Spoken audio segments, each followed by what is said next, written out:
Hi, my name is Gerry Lewy. I'm a diamond setter.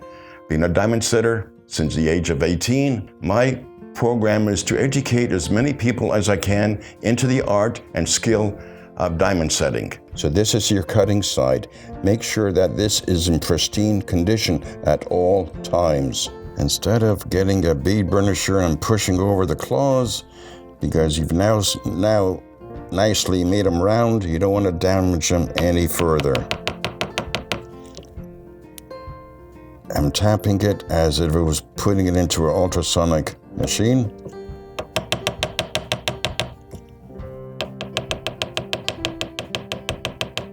All those stones are nice and tight. Baby finger test. Why baby finger? There's no calluses on it.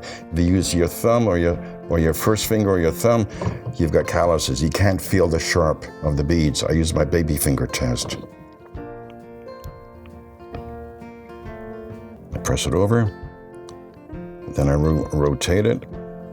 Now what happens is, if I want to make sure that the ring is nice and clean, I don't have to go to the polishing machine and ruin all the fine edges. I will go into a 1000 grit pumice wheel and just go in on the inside edge, and it comes out very, very nice and shiny. I'm going to show you how it's done.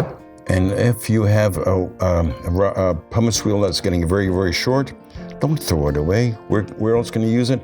Inside the shanks to clean up where you did your soldering or the sizing or any other areas that need to take away any marks.